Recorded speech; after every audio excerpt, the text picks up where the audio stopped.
लूणा कहता है कि ये त्याग और भोग का क्या कारण है।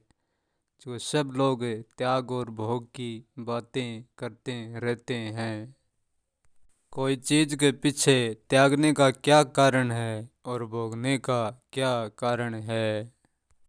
त्यागने के पीछे दो कारण होते हैं लूणा। एक कारण तो ये है कि व्यक्ति को कोई चीज से घृणा होती है, इसलिए वो त्यागने की बातें करता है उनके बारे में।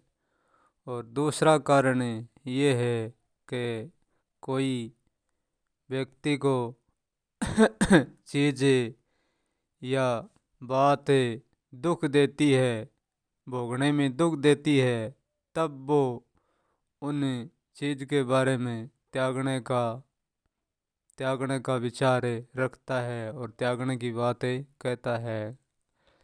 या तो बात दुख देती है, कोई चीज़ भोगने में दुख देती है, तब वो त्यागने की बात करता है। और या चीज़ में उसको हिंसा होती है, इनको घृणा होती है, तब वो त्यागने की बातें करता है। यही दो कारण है त्यागने के पीछे। परंतु सच तो लूणा ये है कि जो त्यागा जाता है वो दोबारा नहीं भोगा जाता। चाह कर भी दोबारा नहीं भोग सकते। चाहे कितना ही जोर लगा ले तो भी इस त्याग को नहीं भोग सकते। त्याग करने की जरूरी नहीं लूणा, वो तो अपने आप से होता रहता है हर पल। भगत का हर पल त्यागी तो होता है लूणा, और क्या होता है। यदि तुम्हारा भगत आज का गया था, वो वक्त तुम दोबारा वापस चाह कर भी नहीं ला सकते। चाहे कितना ही जोर क्यों न लगाओ, गया वक्त वापस कोई नहीं ला सकता। तो भगत का त्याग तो हर पल होता ही रहता है। उसके लिए तो कोई त्यागने की आवश्यकता भी नहीं है।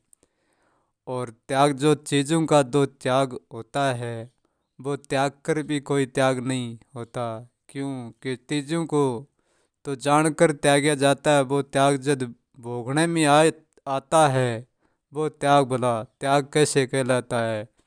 जो चीज़ को हम त्यागते हैं उसको हम भोग सकते हैं, तो वो त्याग नहीं कहला जाता। क्योंकि वो त्याग होकर भी त्याग नहीं है। क्योंकि जो चीज़ को हम छोड़ते हैं उसको पकड़ सकते हैं, भला वो स्वतंत्र त्याग कैसे हुआ। स्वतंत्र त्याग तो वो है जो वक्त गया वो दोबारा नहीं आएगा, वो स्वतंत्र त्याग है। और जो चीज़ों की हम बात करें भोगने की, तो चीज़ें भी हम हर पल हमेशा एक सी नहीं भोग सकते। क्योंकि कोई भी चीज़ हम लंबे समय तक नहीं भोग सकते।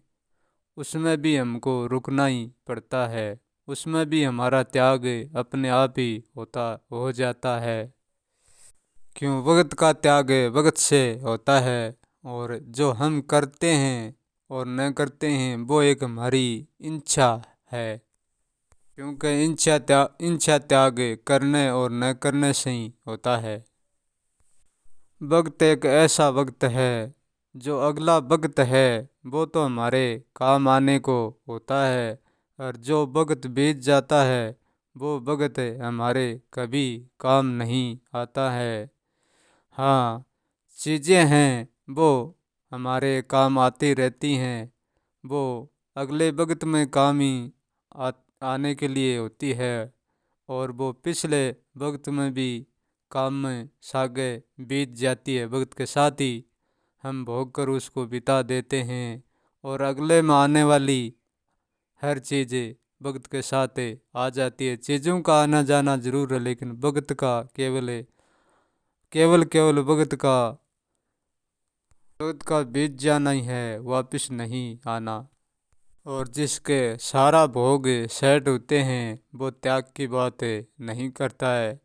परंतु ऐसा बहुत कम प्राणी होते हैं। तो हर प्राणी कुछ न कुछ तो त्यागने में लगा रहता है। त्याग सब में त्यागना देखना तो मिल जाता है, परंतु त्याग नहीं त्यागना देखना मुश्किल मिलना है। क्योंकि हर व्यक्ति में त्यागने की कमी होती है, भोगने की तो कमी है ही है, परंतु त्यागने की कमी भोगने से ही बड़ी है। हर व्यक्ति में ये कमी त्याग की मिलती है। कोई न कोई चीज़ कोई न कोई बात का तो हर व्यक्ति त्याग करता ही है, क्योंकि नहीं त्यागने वाला यहाँ कोई होता ही नहीं है।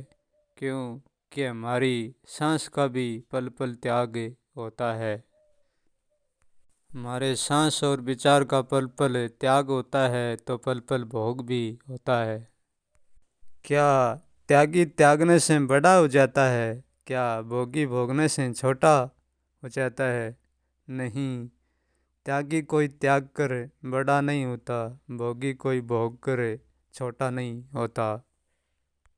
त्याग का और भोग का एक है भरम है लूना, त्यागने वाले का त्याग भरम बड़ा हो जाता है और भोगने वाले का भोग भरम बड़ा हो जाता है। ना तो त्यागने वाला बड़ा है त्याग को, और ना त्याग को भोगने वाला बड़ा है, बड़ा केवल उनका भ्रम ही बड़ा है। ना तो त्याग सच होता है और ना भोग सच होता है। सच होता है उन दोनों को जानने वाला।